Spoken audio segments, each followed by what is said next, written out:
Então, pessoal, boa noite aí, né? Desculpa o atraso aí com relação aí ao horário. É, Hoje, então, pessoal, vamos falar aí nossa segunda web-aula, abordar a segunda situação de aprendizagem. Que aí, caso você tiver alguma dúvida, um questionamento da situação de aprendizagem ou até das demais, caso você já tenha se antecipado, a gente tira um momento para dúvida aí. Ok? Então, antes de iniciar, pessoal, passar um videozinho motivacional da indústria, aí a gente inicia logo em seguida aí, tá bom?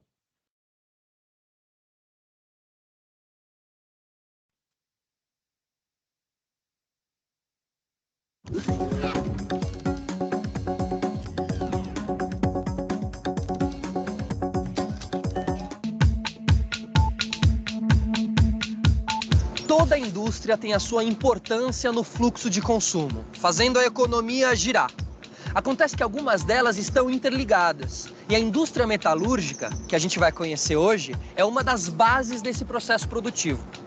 A metalurgia trabalha com a transformação de matérias-primas, como ferro, alumínio e ligas metálicas, usadas na fabricação de equipamentos e de bens, como carros e eletrodomésticos. Mesmo que outros materiais, como o plástico, também tenham o seu espaço na dinâmica industrial, o setor metalúrgico é tão importante que costuma-se dizer que ele funciona como um termômetro para o crescimento econômico de um país. Você sabia que a maioria dos metais não existe em estado puro na natureza?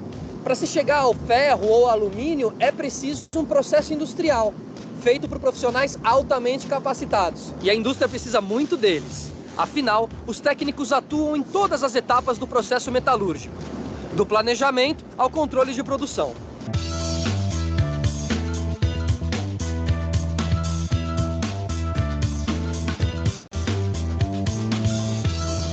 Sérgio, queria começar entendendo aqui aonde a gente está. Nós estamos aqui na área dos fornos de redução aqui, onde a gente faz a extração dos metais dos minérios que vêm da natureza. É o começo, é a base. A partir daí, esses metais vão passando por vários outros processos metalúrgicos até ter uma conformação para o uso humano. Então essas vigas em algumas edificações que às vezes a gente vê, elas fazem o uso de matéria-prima que saiu daqui, exatamente, que foi produzido aqui. Elas usam as ferroligas que nós produzimos aqui. Então você conhece muito bem lá dentro, você já esteve lá dentro. Exatamente. Para ser um bom técnico metalúrgico, você precisa de ter, primeiro, uma boa formação, uma boa escola, os conceitos técnicos de metalurgia, né? E ter a prática. No forno de redução, a alta temperatura reduz a matéria-prima. Calor, hein? É quente. É quente. Já na sala de controle, os fornos são monitorados. Isso aqui é todo o controle de deslizamento dos eletrodos, carga do forno, tudo feito pela operação aqui do painel dos fornos aqui. No lingotamento da liga, o material líquido é transformado em sólido. Então o que eu estou vendo ali vai se transformar num produto sólido e forte. Exatamente. Isso aqui agora é o finalzinho do nosso processo, que é o lingotamento da liga. Daqui ele vai para o britador. A última etapa é a britagem.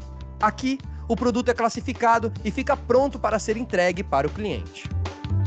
Bom, deu para a gente perceber que a metalurgia é muito mais do que um dos pilares da civilização.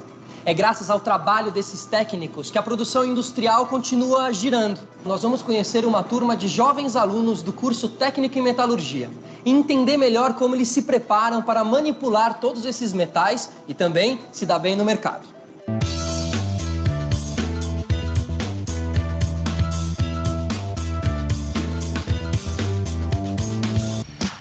O professor Wendel, do Senai de Itaúna, em Minas Gerais, me levou para conhecer a dinâmica da escola.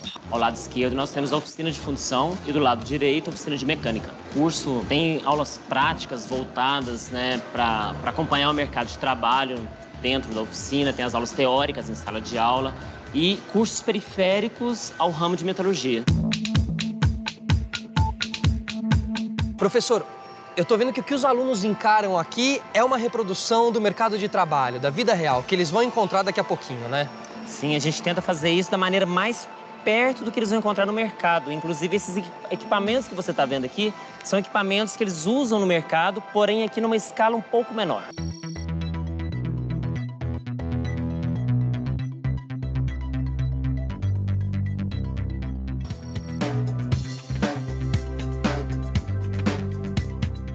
fora é muito diferente. Lá fora é muito maior, as coisas é muito mais corrido. Então a gente tem que procurar sempre errar por aqui mesmo, porque você aprende a lidar com o erro. Se a gente não é acostumado a errar, como é que a gente vai aprender a resolver o erro? Depois de projeto, software, moldagem, fusão, desmontagem e controle de qualidade, eu confesso que fiquei um pouco tonto. O técnico em metalurgia precisa ser fera. E eu acho que essa galera tá bem perto disso. Nós vamos conhecer uma empresa que atua há mais de 30 anos no mercado. Tá curioso?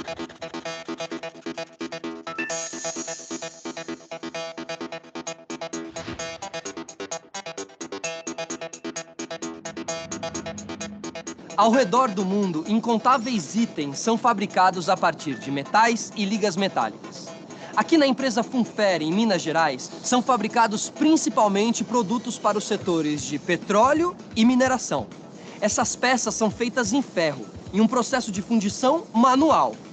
Para saber mais sobre essa profissão, o Pedro Henrique, técnico em metalurgia e assessor industrial, me levou para conhecer a empresa Funfer.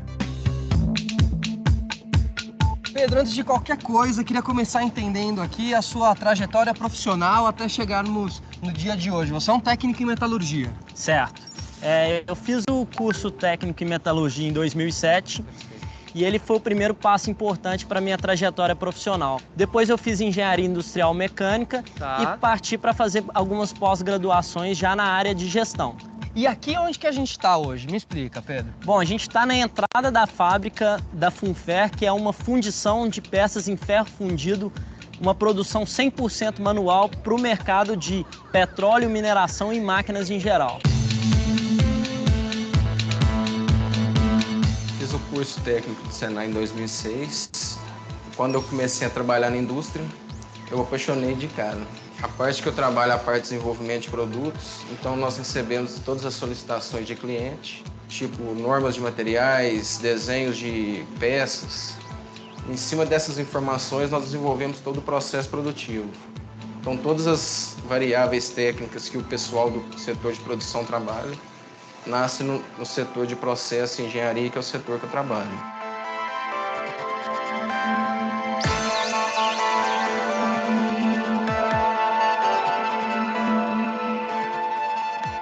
Depois que você tem o projeto mecânico de uma peça, o técnico em metalurgia, ele faz todo o projeto de fundição. Então começa com a fabricação do modelo. Depois que o modelo é produzido, ele vem para a área de moldação. Aqui nós temos o modelo de madeira, que vai ser coberto por essa areia aglomerada com resina. Vai passar um tempo próximo a 30 e 40 minutos e essa areia que agora ela está moldável, ela vai ganhar resistência. E aí ela vai virar o próprio molde. E aí o molde está pronto para ser produzido. Perfeito, entendi.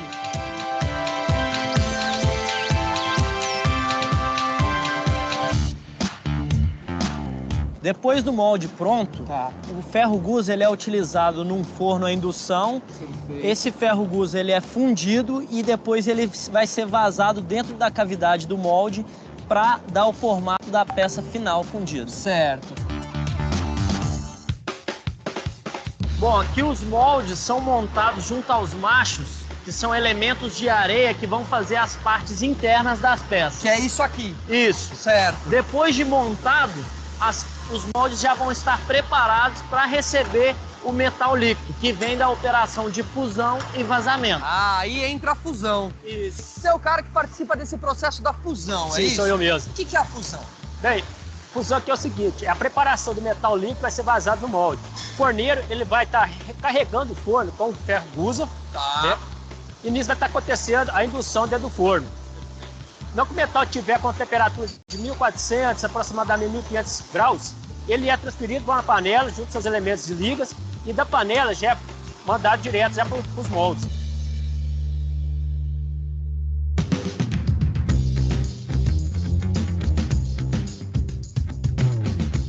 Aqui realmente está acontecendo o vazamento do metal líquido que já foi fundido no forno para dentro da cavidade do molde. Certo. Aqui é onde realmente acontece a produção da peça fundida. O molde aqui ele já está fechado e ele tem uma cavidade vazia onde o metal vai preencher e dar a forma da peça.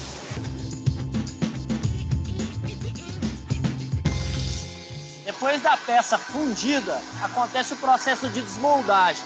Separa-se a peça da areia e a peça vai passar por um processo de limpeza e acabamento.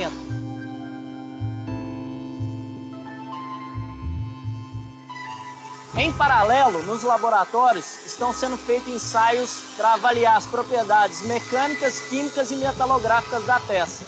Só após todos esses ensaios, a peça pode ser liberada para ser enviada para o cliente. Vamos lá para o laboratório que nós vamos explicar isso aí. Legal.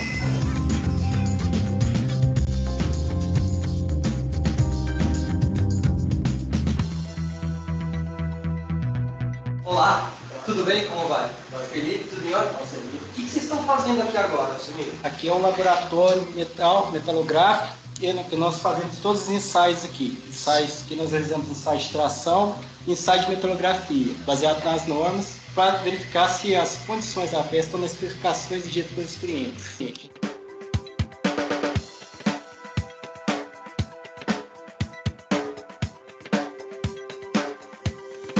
A metalurgia está mesmo na base dos processos de produção. E junto com o crescimento do setor, cresce também a economia. Espero que vocês tenham gostado. Tchau.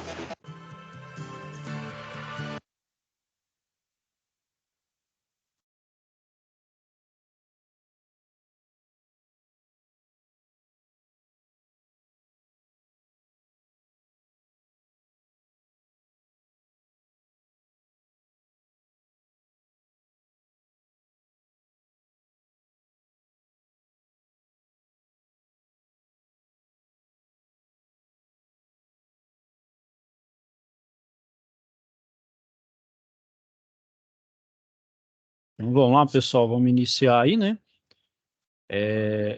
Vamos lá, então o conteúdo do curso aqui, né? Nós vamos para a segunda, então, situação de aprendizagem, certo? Que ela tem esse nome aqui. Então, a primeira a gente viu sobre paquímetro, né? Micrômetro. Agora a gente vai para a segunda. A segunda chama grandes problemas. Podem ser evitados mediante, então, o controle de dados e registros, né? Então, vamos só...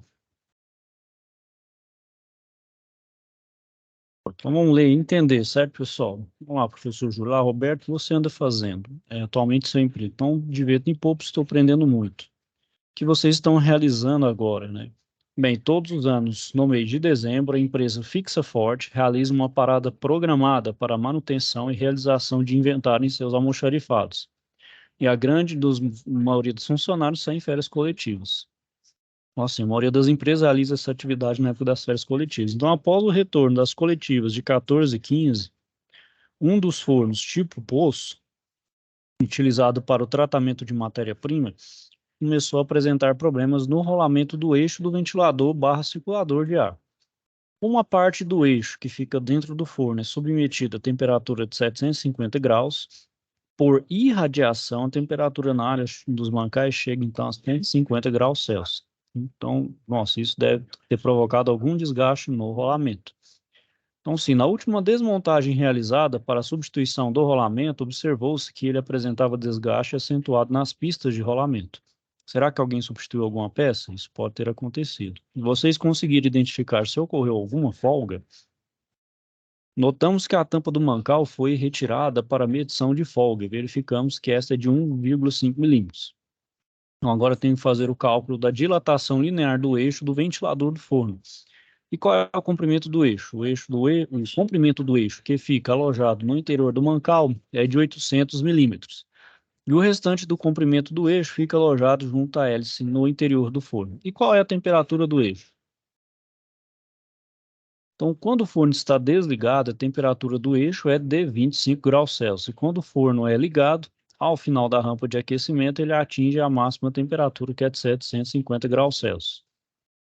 O comprimento de 800 milímetros, que suporta os rolamentos dentro do mancal, é exposto a uma temperatura de 150 graus, que é induzida por irradiação.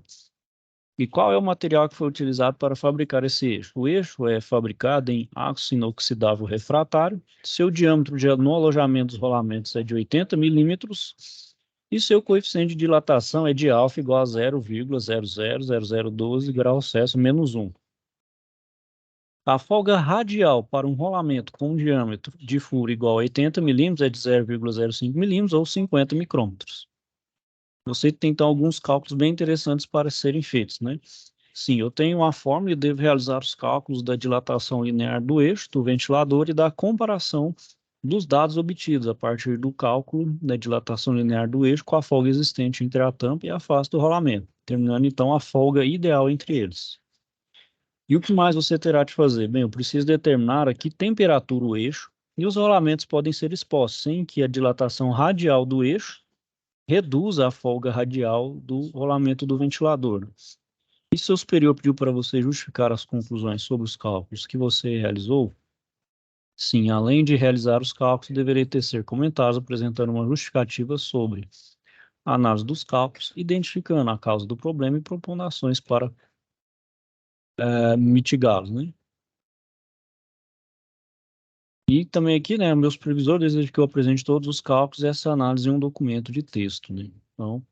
Então aqui, né, pessoal, o que vocês vão fazer aqui de fato, né? A primeira etapa, então, né, vocês vão realizar os cálculos da dilatação linear do eixo do ventilador do forno poço. Então aqui, ó, vocês vão empregar as fórmulas que estão disponíveis aqui no anexo 1. O anexo tem aqui, né, pessoal?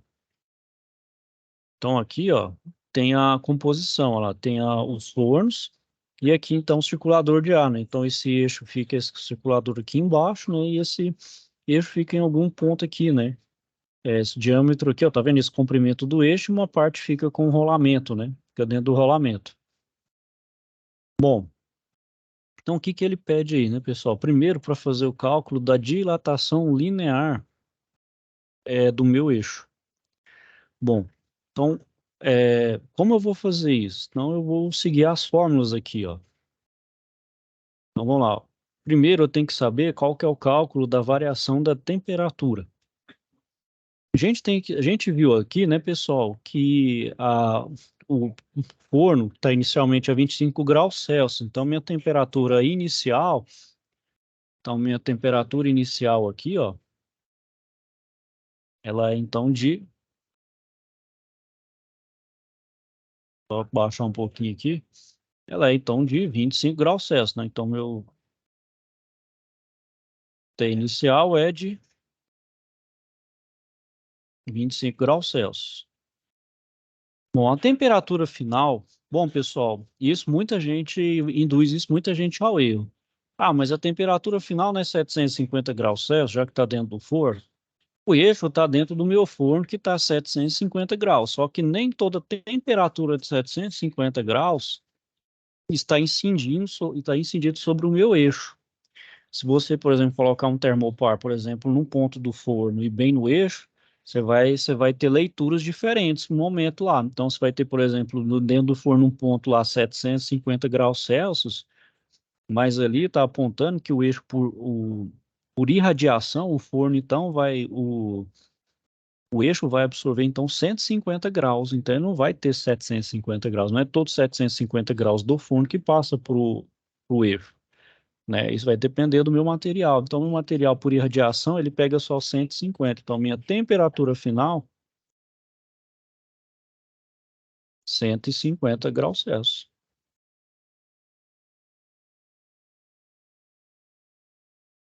Certo? Então, agora, pessoal, feito o ΔT, agora vocês calculam a dilatação linear do meu material. Então, a dilatação linear é o ΔL, né? Então, tanto que ele vai sofrer de dilatação, então é igual ao L0. Então, meu L0 aqui é 800, né? Então, aqui, ó, L0, 800.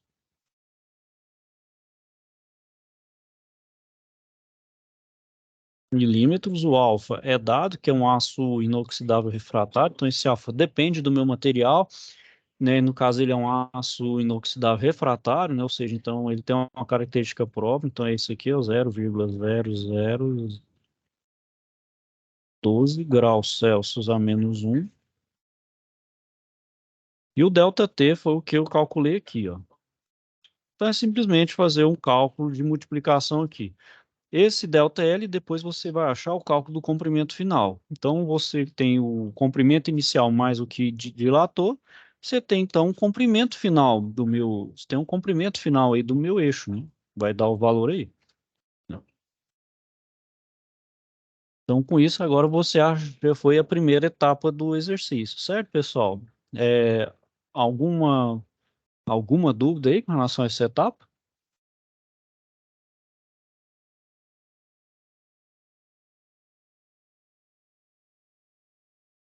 Tudo certo, pessoal? Então, vou continuando aqui. Bom, então a segunda etapa é determine a folga ideal entre a tampa e a face do rolamento, né? Então, agora, essa segunda etapa tá aqui, ó, bem aqui embaixo. Então, eu vou precisar saber o cálculo da variação de temperatura, que somada à temperatura inicial vai causar a dilatação máxima. Então, agora, pessoal, o meu eixo, eu não vou analisar ele do ponto de vista do comprimento, mas do ponto de vista da espessura, certo? Inicialmente, o meu cilindro, meu eixo, né, ele tem um diâmetro de 80 milímetros, daquele que está alojado no mancal, né? Então, eu preciso saber qual a temperatura que eu posso aplicar no eixo de forma, então, que ele não vai dilatar de forma a travar o meu mancal, certo? E como eu vou fazer isso? Através dessa fórmula aqui, ó, que é o ΔT que eu vou precisar. Então, aqui é o ΔL, né? Então, o ΔL aqui não é esse que eu achei aqui em cima. É um outro que está lá, que foi colocado lá na situação de aprendizagem, que é de 0,05 milímetros, correto? O alfa é o mesmo, já que é o mesmo 0,12 graus Celsius a menos 1. E o meu L0 aqui, pessoal, não é esse aqui também de cima, que é o que eu comprimento. Aqui é o meu diâmetro. Então, meu L0 aqui, ó, também foi dado que é agora de 80 milímetros. Então, daqui vocês acham o ΔT. A esse ΔT eu vou somar a temperatura inicial, que é de 25 graus, e com isso, então, eu acho minha temperatura, o qual o eixo pode ser submetido de forma, então, a não travar o meu mancal, correto? Certo, pessoal? Alguma dúvida aí, algum questionamento?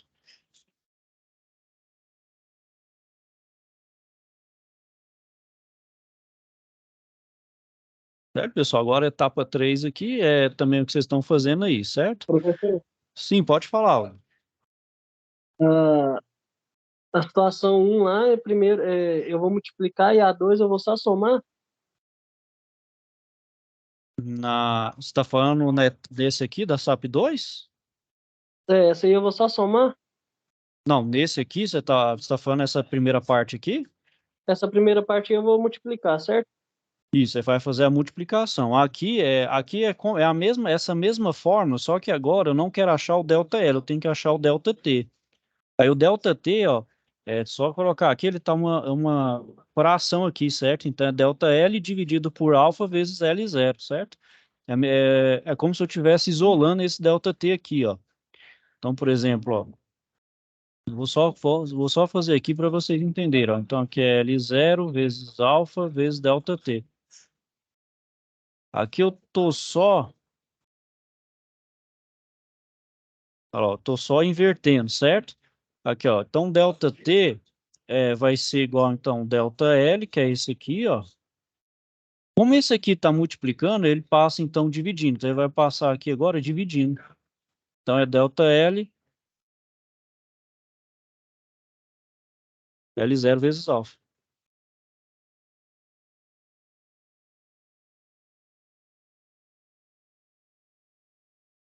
ΔL, então, aí eu só faço, então, o isolamento do ΔT, certo?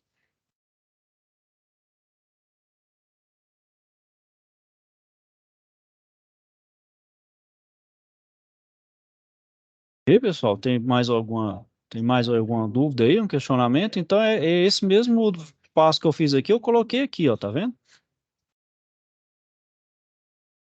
Só isolei aqui, ó. Aqui é uma multiplicação que vai ser uma divisão dividido por uma multiplicação, né, no denominador aqui. Certo? Conseguiram entender aí como é que é o raciocínio? Deu para entender mais ou menos. Certo? E qualquer dúvida aí, pessoal, pode falar aí, certo? Então aqui vocês vão fazer a soma e me entregar aí, certo? E fazer só a conclusão aí.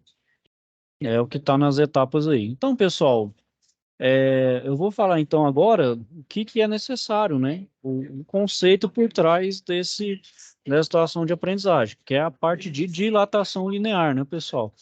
Então, todo corpo submetido a tudo que é submetido a uma temperatura, ele vai dilatar, né? Obviamente vai depender do meu material, cada material tem o seu coeficiente de dilatação aí correspondente.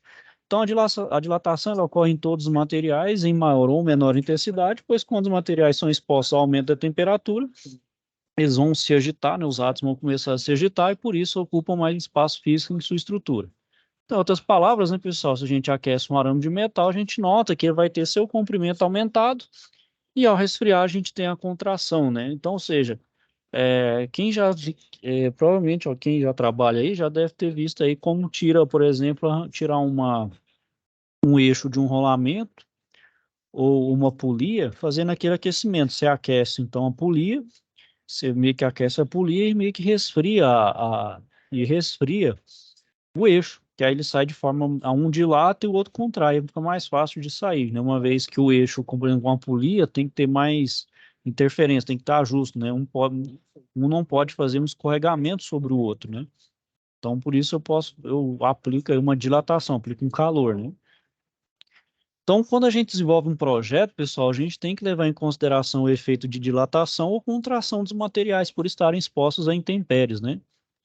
Um bom exemplo aí também, pessoal, mais assim, até mais fácil de imaginar também, por exemplo, aqueles ônibus espacial. O ônibus espacial, quando ele vai fazer uma reentrada na atmosfera, ele entra como se fosse de barriga para entrar na atmosfera.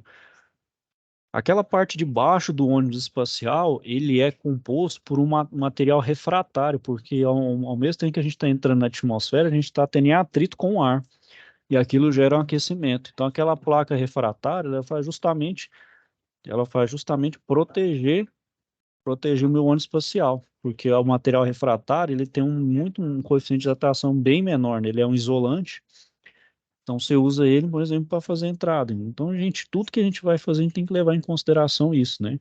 Ah, alguns dispositivos aí eletromecânicos, como por exemplo, é, nos carros que tinham a antiga cebolinha, né, que fazia um dispositivo bimetálico, que, por exemplo, quando ele aquece, ele aciona uma válvula, né, aí uma lâmina bimetálica também, né, ele aciona, por exemplo, o compressor de uma geladeira, né, esses mais antigos, né, hoje agora tem a eletrônica, né, mas assim, os dispositivos eletromecânicos mais antigos, eles utilizam esse princípio, né. E também, né, pessoal, o frio e o calor também nos auxiliam em processos, né, como, por exemplo, a montagem e desmontagem de rolamento, como eu falei, né, pois ao aquecer, eles poderão ser montados no eixo sem interferência com grande facilidade.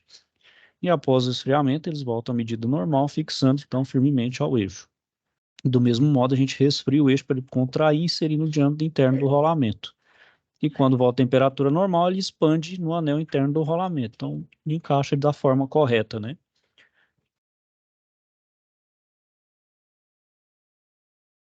Certo, pessoal? Então aqui, ó, tem só um exercício de passagem aqui para vocês treinarem aí. Certo, pessoal? Com relação aqui a essa situação de aprendizagem, ficou alguma dúvida aí, algum questionamento? Professor, para eu chegar nessa situação de aprendizagem aí, eu vou em situação de aprendizagem com fórum Não, é aqui, ó. para responder. Vou mostrar de novo. Tem dois caminhos, João, né? Tem aqui, ó. Você vem em conteúdo do curso, isso para você pegar o descritivo da situação de aprendizagem, né?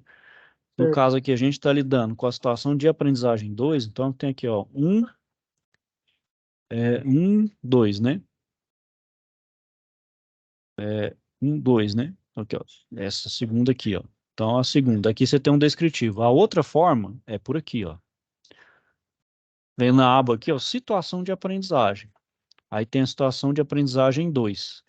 É aquela mesma historinha, só que está aqui no formato de texto, correto? Aí fica do jeito que você achar melhor fazer o acesso. Talvez alguns achem melhor naquela forma de diálogo, outros acham melhor nessa forma de texto. Aqui está o descritivo, certo? para usar o documento para responder, tem aqui a folha de resposta. Posso utilizar a folha de resposta. Ou esse aqui também, ó, que é lá no conteúdo do curso, que é esse mesmo arquivo aqui, certo? Pode estar utilizando esse anexo aqui. Aí vocês podem estar fazendo à mão, pessoal, ou vocês podem estar fazendo à mão, digitalizando, fazendo o envio, né? Só lembrando aí, pessoal, do envio, né? Só para reforçar como faz, né? Vou entrar aqui como aluno, vocês verem como é aqui, ó. Então, vem lá, o SAP 2, né? Respondi a SAP, né? Fiz uma imagem e tal, salvei. Aqui é envio da SAP 2, eu venho aqui adicionar envio, né?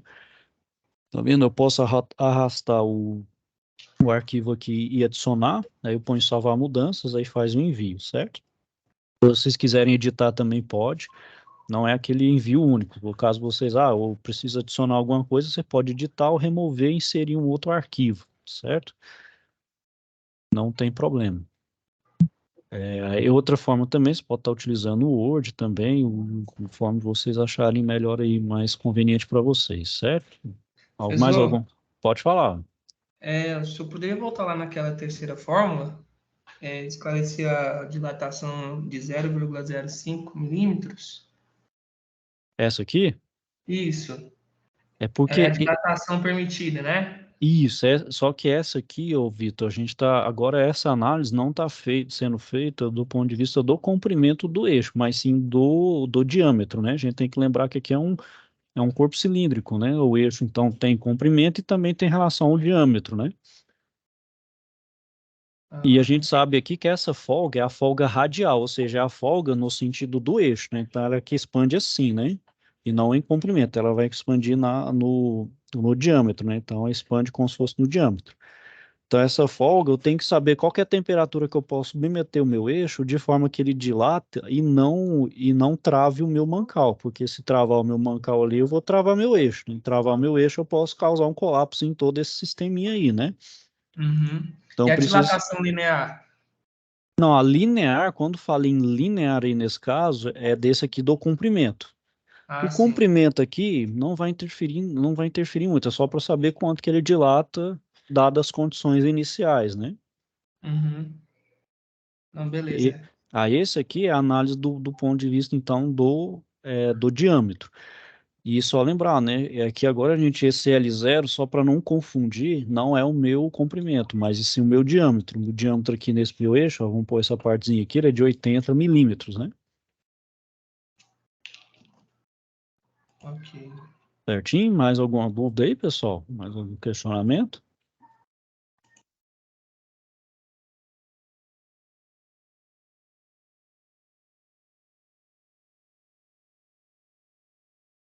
Professor, Pode falar. nessa aqui de 800 milímetros, é onde a peça fica encaixada lá? Isso, é porque assim, a gente não tem exatamente, mas ó, se você pensar aqui, ó, deixa eu só desenhar aqui para você entender. Vamos supor que esse forno aqui, ó, por exemplo, se você está observando, a gente vai ter que fazer um exercício de imaginação aqui, né, pessoal? Mas aqui, ó, dá para a gente enxergar, ó.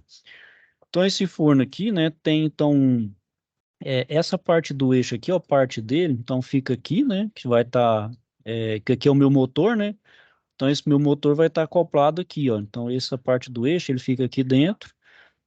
Aí, por exemplo, esse mancal fica mais ou menos aqui dentro, né? Mais ou menos nessa posição aqui. E esse restante do eixo vai aqui. Tá vendo que é uma espécie de circulador, tá vendo? Tipo um circulador de ar, tipo um ventilador, não é? Como aqui é um forno, né? Eu preciso gerar essa ventilação para fazer uma convecção forçada, né? Ou seja, eu preciso circular o ar de forma a distribuir melhor minha temperatura dentro do forno, né? Então, se você for imaginar, então, esse eixo está assim, ó. Então, essa parte aqui está em cima e essa aqui está embaixo. Essa parte do ventilador aqui, certo? Conseguiu imaginar aí? Então, o meu mancal deve estar por aqui, ó. O meu mancal deve estar alojado mais ou menos mais ou menos por aqui, né? E, ou seja, ele está dentro do forno, né? Aqui, tá vendo? Essa parte aqui, ela está submetida dentro do forno, ou seja, ela está submetida à temperatura, né? Só que, obviamente, ela não está no centro do forno, né? Logo ela não vai ter tá sendo incidida uma grande quantidade de temperatura, né? Grande quantidade de calor, na verdade, né? Que vai, obviamente, gerar mais temperatura, né?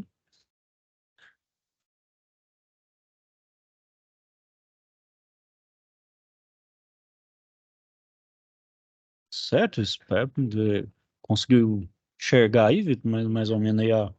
Não consegui. Essas análises têm que ser feitas em campo, né, professor? Assim, por foto também, né? É complicado, né? Não, sim, realmente fica um pouquinho complicado, mas assim, as aulas Não, noção presenciais, é que dá para ter, né? Dá para ter é, onde que ali o encaixe, né? Mas eu falo assim, em relação à medida que eu falo, sabe? Tipo assim, uhum, porque você pegar assim, vou considerar esse 150 milímetros, 800 milímetros. Aí tem que estar em campo para saber o que ele considerou é, para poder colocar no cálculo. não, Isso mas que eu tô eu falando. te entendo, realmente, eu mesmo dei eu quebrei muita cabeça para entender mesmo a lógica, assim, mas depois eu consegui ver, realmente, o forno está aqui, esse eixo aqui, então, ele não pode dilatar muito, porque senão esse circulador vai lá, meio que, vamos dizer assim, mais para baixo ali, né? Então Uhum. ele pode vir a travar, ou se não encostar, por exemplo, lá no fundo do forno, né, também, danificar. Eu creio então que ele tem que ficar um pouquinho mais suspenso e fazer. Suspenso assim, tem que estar mais ou menos, não precisa ser exatamente no meio do forno, mas mais ou menos um pouquinho acima assim do meio para ele poder fazer essa circulação de ar, né? Que aqui ele vai gerar que ele vai girar como aqui o forno, né, tem que girar para distribuir calor, né? Beleza. Entendi. Certinho? Mais Certinho. alguma dúvida aí, pessoal? Um questionamento?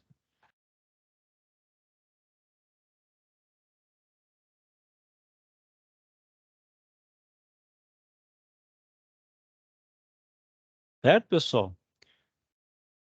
Bom, turma, então vou finalizando aqui por hoje. Caso vocês tenham alguma dificuldade ou alguma dúvida aí, não me deixe procurar, certo, pessoal? Pode me mandar mensagem, mas respondo vocês aí mais rápido que eu conseguir aí, certo? Então, vou desejar a todos, então, uma boa noite, ok? Fiquem, então, todos com Deus, um bom fim de semana e até a próxima. Valeu, professor. Boa noite. Boa noite.